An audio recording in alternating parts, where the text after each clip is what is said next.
సత్తే గొడవ లేదు, సత్తే గొడవ లేదు, పుట్టే ప్రతివాడు సత్తాడు కలకాలం కాకుల్లాగా కలిపేస్తారు. డాక్టర్ రావటం లేట్ అయిందన్నారు, అప్పుడే మీకు మందులు రాసిచ్చారా? ఇది మందులు చిట్టి కాదు బెదరు, బండి కాగితాలు. బండి కాగితాలా? ఏం లేదు, లైట్గా దగ్గు ఉంది. దగ్గు అంటే తెలిసిందే కదా, కరీనా టెస్ట్ అని, దీపికా టెస్ట్ అని, కాజోల్ టెస్ట్ అని, ఇలా రకరకాల టెస్టులు ఉంటాయి. ఆ టెస్టులని చేయించుకోవాలంటే మినిమం బండి కాగితాలు ఉండాలి. ఈ అబ్బాయి బాండ్ పేపర్లు ఇచ్చాడు. మనోడికి పాపం మలేరియా వచ్చింది. మలేరియా అంటే తెలిసిందే కదండి, బ్లడ్ టెస్ట్ అని, యూరిన్ టెస్ట్ అని, స్టూల్ టెస్ట్ అని, ఫైనల్ టెస్ట్ అని, సెమీఫైనల్ టెస్ట్ అని, నా పిండాకు టెస్ట్ అని, ఇలా రకరకాల టెస్టులు చేయించుకోవాలి బెదరు. అవన్నీ చేయించుకోవాలంటే కనీసం ఇంటి కాగితాలు ఉండాలి. అవును, ఇంతకు మనకేమైంది? క్యాన్సర్ ఫస్ట్ స్టేజ్ అంటున్నారు. క్యాన్సరా? ఒక 4-5 ఎకరాల పొలం ఉందా? లేదు మాస్టర్. అయితే నువ్వు చచ్చిపోయినట్టే. ఏంది గురు అంత మాట అన్నా? క్యాన్సర్ అంటే మినిమం 4-5 ఎకరాల పొలం ఉండాలి. నా మాటిని, ఆ డబ్బులు కూడా ఎందుకు వేస్ట్ చేసుకుంటావు? వెళ్ళి హ్యాపీగా ఫ్యామిలీతో గడుపు. అదేంది? మా హాస్పిటల్లో అయిందే.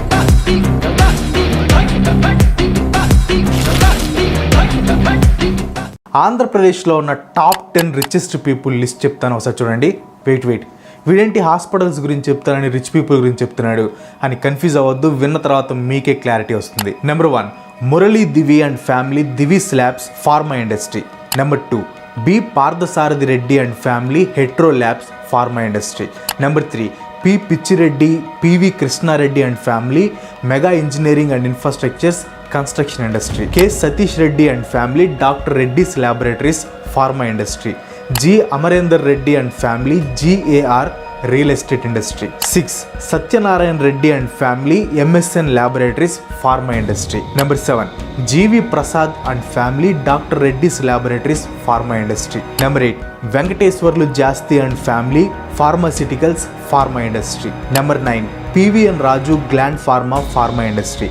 నెంబర్ 10, విసి నన్నపునేని, నాక్టో pharma, pharma industry. So top 10లో 8 మంది ఫార్మా ఇండస్ట్రీకి సంబంధించిన వాళ్ళు. మీరు గమనించండి, మీ ఊర్లో స్కూల్స్ కంటే హాస్పిటల్స్ ఎక్కువ ఉంటాయి. సో దీన్ని బట్టి మనం అర్థం చేసుకోవచ్చు, ఇండియాలో హెల్త్ కేర్ అనేది 3 పువ్వులు 6 కాయలు. ఇప్పుడు జపాన్ కానీ, సింగపూర్ కానీ, ఇజ్రాయెల్ కానీ, ఆస్ట్రేలియా కానీ, న్యూజిలాండ్ కానీ, ఇలా చాలా దేశాల్లో హెల్త్ కేర్ అనేది ఫ్రీ. కానీ మన దేశంలో హెల్త్ కేర్ అనేది మంచి ప్రాఫిటబుల్ బిజినెస్. సో ఈ వీడియోలో మన హాస్పిటల్స్ మనల్ని ఏ విధంగా దోచుకుంటున్నాయో ఎక్స్పోజ్ చేయబోతున్నాను. సో మీ నుంచి నాకు ఒక చిన్న హెల్ప్ కావాలి. ఆ చిన్న హెల్ప్ ఏంటంటే, ఈ వీడియోని షేర్ చేయండి, ఖచ్చితంగా షేర్ చేయండి. ఎందుకంటే ఈ వీడియో ఎక్కువ మందికి రీచ్ అవ్వాలి. అండ్ లైక్ చేసి ఏదో ఒక కామెంట్ చేయండి. ఎక్కువ లైక్స్, కామెంట్స్ వచ్చినాయంటే వీడియోకి ఎంగేజ్మెంట్ పెరిగి రీచ్ పెరిగిద్ది అనమాట. సో నా ఉద్దేశం ఏంటంటే, ఈ వీడియో ఎక్కువ మందికి చేరాలని. అండ్ వీడియో చూసిన తర్వాత నచ్చితే సబ్స్క్రైబ్ చేయడానికి ట్రై చేయండి. ఫస్ట్ ఆఫ్ ఆల్, మనకి ఏ హెల్త్ ప్రాబ్లం వచ్చినా ట్యాబ్లెట్ వేసుకుంటాం. ఈ చిన్న ట్యాబ్లెట్ తయారీ వెనక పెద్ద ప్రాసెస్ ఉంటుంది. యాక్చువల్గా మా వైఫ్ ఫార్మసీ బ్యాక్గ్రౌండ్ అనమాట. సో దీనికి సంబంధించి కొన్ని డీటెయిల్స్ అయితే గ్యాదర్ చేశాను. ఈ చిన్న ట్యాబ్లెట్ తయారు చేయడానికి మెయిన్గా 4 స్టెప్స్ ఉంటాయి. ఫస్ట్ స్టెప్ వచ్చేసరికి డిస్కవరీ అండ్ డెవలప్మెంట్. ఈ స్టెప్లో ఏంటంటే డ్రగ్ గురించి పూర్తిగా రీసెర్చ్ ఉంటుంది అండ్ డెవలప్మెంట్ ఉంటుంది. సెకండ్ స్టెప్ వచ్చేసరికి ప్రీ క్లినికల్ రీసెర్చ్. సో ఈ స్టెప్లో ఫస్ట్ స్టెప్లో తయారు చేసిన డ్రగ్ని యానిమల్స్ అంటే జంతువుల మీద టెస్ట్ చేస్తారు. ఇన్ కేస్ జంతువుల మీద అది బాగా పనిచేసి టెస్ట్ పాస్ అయ్యి ఎఫెక్టివ్ రిజల్ట్స్ వచ్చినాయి అనుకోండి, థర్డ్ స్టెప్కి వెళ్తారు. ఆ థర్డ్ స్టెప్పే క్లినికల్ రీసెర్చ్. సో ఈ స్టెప్లో ఏంటంటే మనుషుల మీద ఆ డ్రగ్ని టెస్ట్ చేస్తారు. ఇన్ కేస్ మనుషుల మీద కూడా బాగా పనిచేసి టెస్ట్ పాస్ అయ్యి ఎఫెక్టివ్గా ఉందనుకోండి, ఫోర్త్ స్టెప్కి వెళ్తారు. ఆ ఫోర్త్ స్టెప్పే FDA రివ్యూ. FDA అంటే ఫుడ్ అండ్ డ్రగ్ అడ్మినిస్ట్రేషన్. వీళ్ళు ఈ డ్రగ్ గురించి డీటెయిల్స్ అన్నీ మొత్తం దాన్ని ఫుల్గా టెస్ట్ చేసి డీటెయిల్స్ అన్నీ తరోగా వెరిఫై చేస్తారు. సో వీళ్ళు అప్రూవ్ చేస్తేనే ఆ ట్యాబ్లెట్ అనేది మార్కెట్లోకి వెళ్తుంది. సో ఆ ట్యాబ్లెట్ని అప్రూవ్ చేయాలా, రిజెక్ట్ చేయాలా, మొత్తం డెసిషన్ అంతా ఈ FDA తీసుకుంటుంది అనమాట. సో వన్స్ వాళ్ళు ట్యాబ్లెట్ని అప్రూవ్ చేసిన తర్వాత ఈ ట్యాబ్లెట్ మార్కెట్లోకి వెళ్తుంది. ఇన్ కేస్ వాళ్ళు అప్రూవ్ చేయలేదంటే ట్యాబ్లెట్ అందరితో రిజెక్ట్ చేస్తారు. వాళ్ళు ఎంత వర్క్ చేసినా వేస్ట్ అనమాట. సో ఇక్కడ FDA అప్రూవల్ లేకుండా ట్యాబ్లెట్ అనేది మార్కెట్లోకి రాదు. చిన్న ట్యాబ్లెట్ తయారు చేయడానికి యావరేజ్గా $2.8 బిలియన్ ఖర్చు అవుతుంది. అంటే మన కరెన్సీలో చెప్పాలంటే 21,000 కోట్లు ఖర్చు అవుతుంది. ఒక చిన్న ట్యాబ్లెట్ తయారు చేయడానికి 21,000 కోట్ల రూపాయలు ఖర్చు అవుతుంది. సో ఏ కంపెనీ అయితే ఆ మెడిసిన్ తయారు చేస్తుందో దానికి పేటెంట్ హక్కులు ఇస్తారు. ఇంకా 20 సంవత్సరాల పాటు ఆ ట్యాబ్లెట్ ఆ కంపెనీ వాళ్ళే అమ్ముతారు. దానికి రేట్ కూడా వాళ్ళే ఫిక్స్ చేసుకుంటారు. వేరే కంపెనీ ఈ డ్రగ్ అమ్మడానికి లేదు. ఈ 20 సంవత్సరాలు ఆ ట్యాబ్లెట్ తయారు చేయడానికి ఖర్చు మొత్తం వడ్డీతో సహా వచ్చేస్తుంది. సో వీటిని బ్రాండెడ్ మెడిసిన్ అంటారు. బాగా గుర్తుపెట్టుకోండి, బ్రాండెడ్ మెడిసిన్. సో ఈ 20 సంవత్సరాలు అయిపోయిన తర్వాత వేరే కంపెనీస్ కూడా ఈ డ్రగ్ని తయారు చేసి అమ్ముకోవచ్చు. అప్పుడు ఈ మెడిసిన్ని జనరిక్ మెడిసిన్ అంటారు. బాగా గుర్తుపెట్టుకోండి, బ్రాండెడ్ మెడిసిన్, జనరిక్ మెడిసిన్. బేసిక్గా బ్రాండెడ్ మెడిసిన్ కంటే జనరిక్ మెడిసిన్ చాలా చాలా చాలా చీప్ రేట్కి వస్తాయి. ఎందుకంటే కంపెనీస్ వాటిని తయారు చేయడానికి రీసెర్చ్ కానీ డెవలప్మెంట్ కానీ చేయాల్సిన పని లేదు. అండ్ అన్ని కంపెనీస్ వాటిని తయారు చేసుకోవచ్చు. కాబట్టి జనరిక్ మెడిసిన్ చాలా తక్కువ రేట్కి వస్తాయి. FDA రిపోర్ట్స్ ప్రకారం బ్రాండెడ్ మెడిసిన్ కంటే జనరిక్ మెడిసిన్ 80 to 85% తక్కువ రేట్. అండ్ ఇక్కడ ఇంట్రెస్టింగ్ థింగ్ ఏంటో తెలుసా, రెండు ఒకేలా పనిచేస్తాయి. అండ్ రెండిటి కెమికల్ కంపోజిషన్ కూడా ఒకటే. ఇన్ఫ్యాక్ట్ మీరు ఆ 2 టాబ్లెట్స్ని వాటర్లో వేసారనుకోండి, రెండు ఒకే టైంకి కరిగిపోతాయి. ఒక్క సెకండ్ కూడా తేడా ఉండదు. సో గైస్, ప్రెసెంట్ అయితే మెడికల్ షాప్కి వెళ్తున్నాం. సో అక్కడికి వెళ్ళిన తర్వాత కొన్ని డీటెయిల్స్ అయితే కనుక్కుంటాను. అంటే వాళ్ళ దగ్గర జనరిక్ మెడిసిన్ ఎక్కువ ఉండిద్దా, లేకపోతే బ్రాండెడ్ మెడిసిన్ ఎక్కువ ఉండిద్దా. అండ్ నేను మెయిన్గా వెళ్ళడానికి రీజన్ ఏంటంటే, ఫస్ట్ వాళ్ళ దగ్గర ఒక ట్యాబ్లెట్ తీసుకోవాలి. అంటే ఒక్కదానికే పనిచేసే tablet generic medicine, branded medicine. For example జ్వరం కనుకోండి, సో దానికి సంబంధించి ఒక జనరిక్ మెడిసిన్ ఒకటి తీసుకోవాలి, బ్రాండెడ్ మెడిసిన్ ఒకటి తీసుకోవాలి. సో ఆ రెండింటికి ప్రైస్ డిఫరెన్స్ ఎంత ఉంది కనుక్కుంటాను. అండ్ ఇంకా కొన్ని డీటెయిల్స్ తెలుసుకునే ప్రయత్నం అయితే చేద్దాం.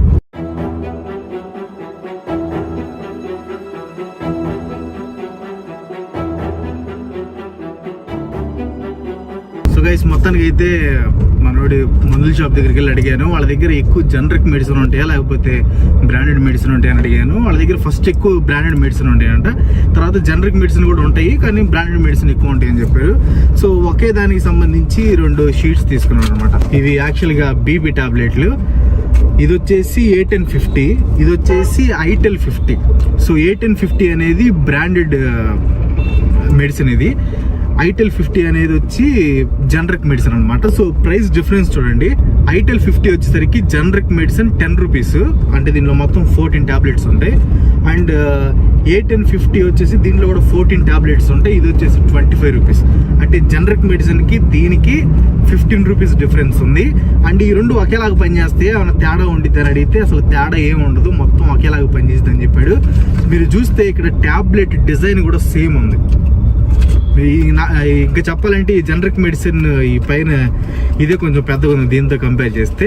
బట్ ప్రైస్ డిఫరెన్స్ అయితే 15 రూపీస్ ఉంది. అంటే జస్ట్ చిన్న బీపీ టాబ్లెట్స్ ఎంత ప్రైస్ డిఫరెన్స్ ఉంటే, సో ఇంకా వేరే మెడిసిన్స్ కూడా తీసుకుంటే ఎంత ప్రైస్ డిఫరెన్స్ ఉండిద్దో మీరు ఒకసారి ఆలోచించవచ్చు. ఫార్మా కంపెనీస్కి బ్రాండెడ్ మెడిసిన్ అంటేనే ఇష్టం, బికాస్ ప్రాఫిట్ చాలా ఎక్కువ ఉంటుంది. 20 సంవత్సరాలు ఆ మెడిసిన్కి నో కాంపిటీషన్, రేట్ కూడా వాళ్ళే ఫిక్స్ చేసుకోవచ్చు.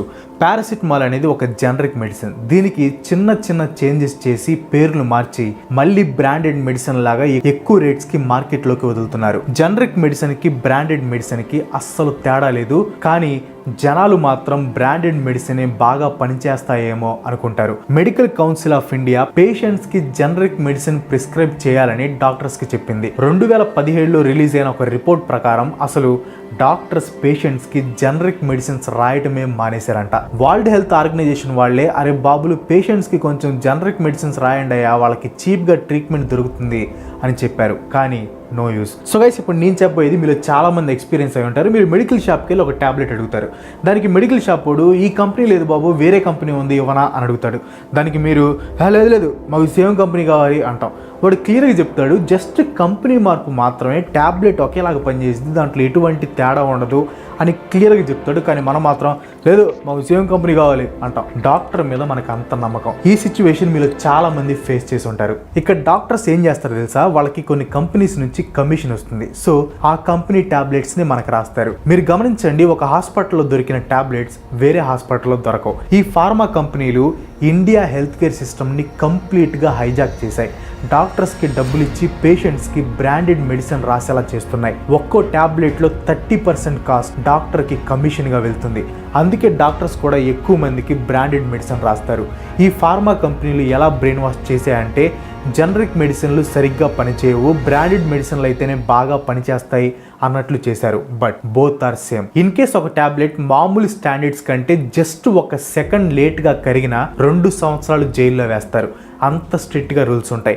గవర్నమెంట్ డాక్టర్స్ కంపల్సరీ జనరిక్ మెడిసినే రాయాలని గవర్నమెంట్ రూల్ కూడా పాస్ చేసింది. కానీ ఎవ్వరూ దాన్ని పట్టించుకోరు. ఈ ఇష్యూ పట్టించుకోవద్దని ఆ డిపార్ట్మెంట్స్ మీద హై ప్రెషర్ వస్తుంది. అంటే ఫార్మసీ కంపెనీస్ ఎంత హైలో మేనేజ్ చేస్తున్నాయో మనం అర్థం చేసుకోవచ్చు. ఒక పేషెంట్ గవర్నమెంట్ హాస్పిటల్కి వెళ్ళాడు, డాక్టర్ మెడిసిన్ రాశాడు, గంటల లైన్లో నుంచుంటాడు టాబ్లెట్ కోసం. తీరా చూస్తే ఈ టాబ్లెట్స్ ఇక్కడ దొరకవు, మన దగ్గర ఓన్లీ జనరిక్ మెడిసినే ఉంటాయి అని షాప్ వాడు చెప్తాడు. ఇంకా బయటకు వెళ్ళి ఎక్కువ డబ్బులు పెట్టి డాక్టర్ రాసిన బ్రాండెడ్ మెడిసిన్ కొనుక్కుంటారు. ఆ గవర్నమెంట్ డాక్టర్కి గవర్నమెంట్ హాస్పిటల్లో జనరిక్ మెడిసిన్ మాత్రమే ఉంటాయి అని క్లియర్గా తెలుసు. కానీ బ్రాండెడ్ మెడిసినే ఎందుకు రాశాడంటే కమిషన్ కోసం. ఈ ఫార్మా కంపెనీ జనరిక్ మెడిసిన్ ప్రొడక్షనే తగ్గించాయి. మీకు విషయం తెలుసా, ఇండియా జనరిక్ మెడిసిన్స్ ని అతి తక్కువ ధరకి వేరే కంపెనీస్ కి ఎక్స్పోర్ట్ చేస్తుంది. ఈవెన్ ప్రపంచంలోనే ఇండియా లార్జెస్ట్ సప్లయర్. కానీ మన ఇండియాలో మాత్రం జనరిక్ మెడిసిన్ సరిగ్గా దొరకదు. అదే మ్యాజిక్. మెడిసిన్స్ ని 2 కేటగిరీస్ లోకి డివైడ్ చేస్తారు. Essential medicine, non essential medicine. పేరు చూస్తేనే మీకు అర్థమవుతుంది. ఇండియాలో 348 ఎసెన్షియల్ డ్రగ్స్ ఉన్నాయి. ఈ డ్రగ్స్ యొక్క ప్రైస్ని గవర్నమెంటే కంట్రోల్ చేస్తుంది. అందుకే ఫార్మా కంపెనీలు నాన్ ఎసెన్షియల్ డ్రగ్స్ మీద ఎక్కువ డబ్బులు సంపాదిస్తాయి. డాక్టర్స్కి మెడికల్ స్టోర్స్ వాళ్ళకి డబ్బులు ఇచ్చి వాళ్ళ మెడిసిన్ని రికమెండ్ చేయమని చెప్తారు. డబ్బులకి కకృతి పడే డాక్టర్స్ ఏం చేస్తారంటే 1-2 ఎసెన్షియల్ మెడిసిన్స్కి బదులు 5-6 నాన్ ఎసెన్షియల్ డ్రగ్స్ రాస్తారు. నిజానికి దాంట్లో మనకి కావాల్సింది 2 టాబ్లెట్సే. కానీ డాక్టర్ ఏం చేస్తారంటే ఇంకో 5-6 టాబ్లెట్లు ఎక్స్ట్రా రాస్తాడు. మనం టాబ్లెట్లు మింగితే వాళ్ళు మన డబ్బులు మింగుతారు. మింగుడే మింగుడు. ఇండియాలో ఎసెన్షియల్ డ్రగ్స్ 348 ఉంటే నాన్ ఎసెన్షియల్ డ్రగ్స్ 14,000 ఉన్నాయి. ఫర్ ఎగ్జాంపుల్, మీరు ఒక స్కాన్ సెంటర్ పెట్టారు, దాంట్లో వరల్డ్ క్లాస్ ఎక్విప్మెంట్ ఉంది, పెద్ద బిల్డింగ్, రంగురంగు లైట్లు, గందరగోళంగా ఉంది. కానీ మీ దగ్గరకు ఒక పేషెంట్ కూడా రాడు.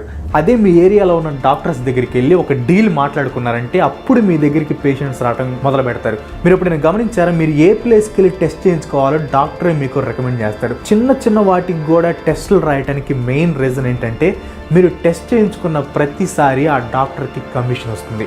మీరు గమనించారా, డాక్టర్ దగ్గరే ఆ స్కాన్ సెంటర్కి సంబంధించి బ్రౌచర్స్ ఉంటాయి. సో మనకి ఏదైనా టెస్ట్ చేయించుకోవాలంటే ఆ బ్రౌచర్ మీద రాసి ఇదిగో ఈ ప్లేస్కి వెళ్ళి టెస్ట్ చేయించుకో బాబు, బాగా చేస్తారని ఆయన రికమెండ్ చేస్తాడు. సో మనం ఆయన చెప్పిన ప్లేస్కి వెళ్ళి టెస్ట్ చేయించుకుంటాం, కానీ వేరే దగ్గరికి వెళ్ళి టెస్ట్ చేయించుకోం. ఎందుకంటే డాక్టర్ చెప్పాడు కాబట్టి వాళ్ళు బాగా చేస్తారేమో అన్నట్లు ఆ సెంటర్కి వెళ్ళి టెస్ట్ చేయించుకుంటాం. సో ఇప్పుడు ఏంటంటే మనం ఆ సెంటర్లో టెస్ట్ చేయించుకున్న ప్రతిసారి డాక్టర్కి కమిషన్ వస్తుంది అనమాట. సో కొన్నిసార్లు అయితే నేను గమనించింది ఏంటంటే పలానా టెస్ట్ చేసేవాళ్ళు మన ఏరియాలో ఉంటారు, కానీ డాక్టర్ మాత్రం మనల్ని వేరే ఊరు పంపిస్తాడు. సో డాక్టర్ చెప్పాడని మనం ఇక్కడ టెస్ట్ చేయించుకోకుండా వేరే ఊరికి వెళ్ళి టెస్ట్ చేయించుకుంటాం. అంటే డాక్టర్స్ అంటే మనకు అంత నమ్మకం అనమాట. నిజం చెప్పాలంటే ఇది కూడా పెద్ద స్కామ్. జస్ట్ వాళ్ళ డబ్బుల కోసం కొన్నిసార్లు మనకు అవసరం లేకపోయినా టెస్టులు చేయిస్తూ ఉంటారు. ప్రైవేట్ హాస్పిటల్ అయితే ఒక కార్పొరేట్ కంపెనీస్ టైప్లో డాక్టర్స్కి కొన్ని టార్గెట్స్ ఉంటాయి. ప్రతి మంత్ డాక్టర్స్కి రివ్యూ మీటింగ్ ఉంటుంది. మంత్లీ ఇంత రెవెన్యూ రీచ్ అవ్వాలని వాళ్ళకి టార్గెట్స్ ఉంటాయి. పేషెంట్స్ని అడ్మిట్ చేయడం దగ్గర నుంచి సర్జరీ వరకు వాళ్ళు కొన్ని టార్గెట్స్ని రీచ్ అవ్వాలి. ఒక సర్వేలో తెలిసిన విషయం ఏంటంటే డాక్టర్స్కి హాస్పిటల్స్కి first choice elective surgery. Elective surgery అంటే నిజానికి ఆ సర్జరీ అవసరం లేదు, కానీ డాక్టర్స్ సర్జరీ చేసేస్తారు. ఫర్ ఎగ్జాంపుల్, కొంతమంది ముసలోళ్ళు ఉంటారు, వాళ్ళకి ఫ్యూచర్లో సర్జరీ చేయాల్సిన అవసరం వస్తుంది, కానీ డాక్టర్స్ వాళ్ళ టార్గెట్స్ని రీచ్ అవ్వాలని ముందే వాళ్ళకి సర్జరీ చేస్తారు. ఇంకా కొన్ని ఎగ్జాంపుల్స్ చెప్పాలంటే కొంతమందికి కడుపులో పెయిన్ వస్తుంది. పెయిన్ వచ్చినప్పుడు ఇప్పుడు మనకి అపెండిసైటిస్ ఉంది. ఆ అపెండిసైటిస్ తీసేయడం వల్ల మనిషి చచ్చిపోడు. సో కొన్నిసార్లు అది తీయాల్సిన అవసరం లేకపోయినా సర్జరీ చేసి డబ్బుల కోసం వాటిని తీసేస్తారు. ఇప్పుడు మనలో గాల్ బ్లాడర్ ఉంది. గాల్ బ్లాడర్ లేకపోయినా కూడా మనిషి బతుకుతాడు. అది ఉన్నా లేకపోయినా పెద్ద మనకి ఎంత మేజర్ హెల్త్ ఇష్యూ ఏమి ఉండదు. సో ఏం చేస్తారంటే కొన్నిసార్లు అది ఇన్ఫెక్షన్ అయిందని చెప్పి గాల్ బ్లాడర్ని తీసేసి ఆ సర్జరీ చేసి దానికి డబ్బులు ఎక్కువ గుంజుతూ ఉంటారు. ఏదైనా మేజర్ హెల్త్ ప్రాబ్లం ఉన్నప్పుడు హాస్పిటల్కి వెళ్తే వెంటనే సర్జరీ చేయాలి అని చెప్తారు. సేమ్ రిపోర్ట్స్ తీసుకొని మనకి బాగా తెలిసిన డాక్టర్ దగ్గరికి వెళ్తే సర్జరీ లేదు, ఏం లేదు, ఏం అవసరం లేదు, ఎవరు చెప్పింది నీకు అంటారు. దీనినే సెకండ్ ఒపీనియన్ అంటారు. హెల్త్ విషయంలో మనకి తెలిసిన డాక్టర్ దగ్గర సెకండ్ ఒపీనియన్ తీసుకోవటం ఆల్వేస్ బెటర్. ఎందుకంటే ఒక రిపోర్ట్ ప్రకారం సెకండ్ ఒపీనియన్ తీసుకున్న 44% మందికి సర్జరీ అవసరం లేదని తెలియంది. ఫర్ ఎగ్జాంపుల్, ఒక 100 మంది ఒక డాక్టర్ దగ్గరికి వెళ్ళారు. ఆ 100 మందికి సర్జరీ చేయాలని డాక్టర్ చెప్పాడు. సెకండ్ ఒపీనియన్కి వెళ్తే దాంట్లో 44 మందికి సర్జరీ అవసరం లేదని తెలియంది. అలా ఉంది present situation. Rich people, middle people వాళ్ళని పక్కన పెడితే రోజుకి 100 రూపాయలు సంపాదించే పేదవాడు బ్రాండెడ్ మెడిసిన్ కొనాలంటే ఎలా సాధ్యమవుతుంది? రూరల్ ఏరియాస్ లో అసలు డాక్టర్సే సరిగ్గా లేరు. రూరల్ ఏరియాస్ లో 57% డాక్టర్స్ కి అసలు మెడికల్ డిగ్రీ లేదు. అండ్ దాంట్లో 31% డాక్టర్స్ అయితే జస్ట్ 12th పాస్. అంటే సింపుల్ గా చెప్పాలంటే విలేజెస్ లో 57% డాక్టర్లు శంకర్ దాదా MBBS లో ఉన్నారనమాట. ఎన్ని గవర్నమెంట్స్ మారినా ఇక్కడ ఎలాంటి మార్పు లేదు. ఒక మిడిల్ క్లాస్ ఫ్యామిలీలో ఎవరికైనా మేజర్ హెల్త్ ప్రాబ్లం వచ్చి పెద్ద సర్జరీ చేయాలంటే ఇంకా ఫ్యామిలీ పావర్టీలోకి వెళ్ళిపోయినట్లే. నాకు తెలిసి చాలా మంది సర్జరీ చేయించుకోవడానికి డబ్బులు లేక సొంత వాళ్ళని కోల్పోయిన వాళ్ళు చాలా మంది ఉన్నారు. ప్రతి సంవత్సరానికి 5 కోట్ల మందికి పైగా ఆరోగ్య సమస్యల వల్ల మిడిల్ క్లాస్ నుంచి పేదరికంలోకి వెళ్ళిపోతున్నారు. గవర్నమెంట్ హాస్పిటల్లో ఫ్రీ ట్రీట్మెంట్ ఉంటుంది కానీ సరైన ఇన్ఫ్రాస్ట్రక్చర్ ఉండదు. సరిగ్గా చూడరు, స్టాఫ్ ఎక్కువ ఉండరు. బాగా పూర్ పీపుల్ తప్ప వేరే వాళ్ళు గవర్నమెంట్ హాస్పిటల్కి వెళ్ళి ఇంట్రెస్ట్ చూపించరు. ఎవ్వరు మీకు జనరిక్ మెడిసిన్కి, బ్రాండెడ్ మెడిసిన్కి తేడా చెప్పరు. బ్రాండెడ్ మెడిసిన్ పేరుతో మనల్ని ఎలా దోపిడీ చేస్తున్నారో జనాలు తెలుసుకుంటే ఒక మసీద్, టెంపుల్, చర్చ్ కంటే హాస్పిటల్ ఎంత ఇంపార్టెంటో అర్థమవుతుంది. ఎలక్షన్స్ కోసం లక్షల కోట్లు ఖర్చు పెట్టే ఈ దేశంలో ఫ్రీ హెల్త్ కేర్ తీసుకురావడం పెద్ద విషయం కాదు. పాసిబుల్ అయినా కూడా ఎందుకు రావడం లేదంటే ఇండియాలో హెల్త్ కేర్ అనేది super business. Pharmacy mafia India health care ని రూల్ చేస్తుంది. మరి దీనికి సొల్యూషన్ ఏంటి? ఈ వీడియోకి మంచి రెస్పాన్స్ వస్తే దీనికి పార్ట్ 2 కూడా చేస్తాను. సో ప్లీజ్ ఈ వీడియోని ఖచ్చితంగా షేర్ చేయండి. ఈ వీడియో చేయడానికి నాకు 3 రోజులు పట్టింది. సో దయచేసి ఈ వీడియోని ఎక్కువ మందికి రీచ్ అవ్వాలంటే మీరు షేర్ చేయాలి. ఖచ్చితంగా షేర్ చేయండి. ఇంకో మంచి చూడతో మళ్ళీ కలుసుకుందాం. అంతవరకు సెలవు. Bye bye.